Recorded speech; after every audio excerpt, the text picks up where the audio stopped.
Hey guys, this is my presentation on chapter 12 where we choose a disorder to talk about. I chose depression. A lot of people know about a little bit about the depression disorder, so I'm just going to quickly go over what I found for my presentation. Now, everybody researched the DSM-5, which kind of gives you like an outline on how to see if somebody is suffering from the mental disorder or any disorder in that matter. Every disorder has their own outline or list on how you can see if a person is actually suffering from that disorder. So for depression, it is said that an individual must be experiencing 5 or more of the symptoms during the same 2-week period, or at least one of the 2 symptoms, which is either a depressed mood or loss of interest or pleasure. Now the list goes 1 through 8. Number 1 being depressed most of the day or nearly the whole day. Number 2 would be diminished interest or pleasure in all or most of the activities. Number 3 would be significant weight loss or weight gain. So this would be like decreased in appetite or decrease in appetite. 4 would be slowing down of thought and reduction of their physical movements. So maybe the person is not interested in doing anything all day, is just going to sit around.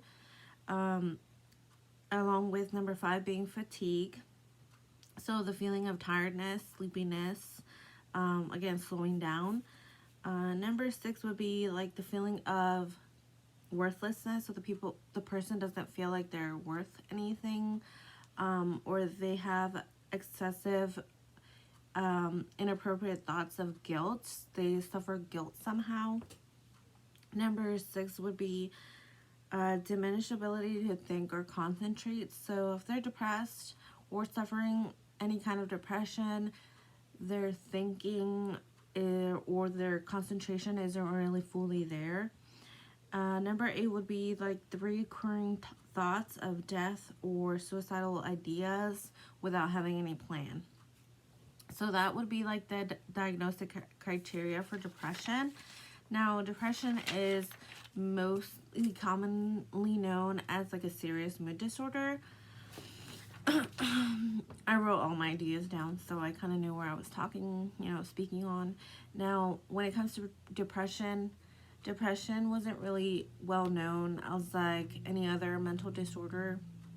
At the beginning, nobody knew where the disorder came from or what made the disorder come about or how it really affected people that were suffering from the disorder. So they kind of thought that it was like they're crazy, they're possessed, there's something wrong with them. They didn't really know what the mental disorder was. So like in the 1950s, they did subcategorize or give it subtypes. And in the 1960s and 70s, there was cognitive theories of depression, like the theorist. He was a theorist. I wrote it down.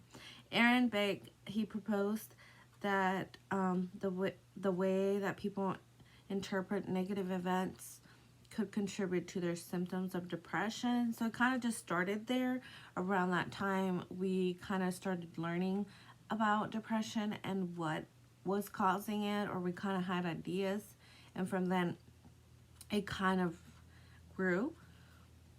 So nowadays we do know a lot more about depression. Now, prevalence of depression in the U.S., it's estimated that 17.3 million of adults in the United States had at least one major depressive episode. The numbers represented by 7.3 of the U.S. adults have suffered from a depressive episode. Mostly females are quoted here that they are more prone to depression than males. Females with a 8.7% and males with a 5.3%. And adults within the ages of 18 to 25 was about 13.1%, so that's kind of high there. And the people reporting their one or two races, I think it was 11.3. So that's my little presentation on depression. And depression, we've learned a lot more about depression nowadays than back in the day. So there's a lot of ways to treat depression. It's not just seeking the medication. Why it's the medication route. So that's it.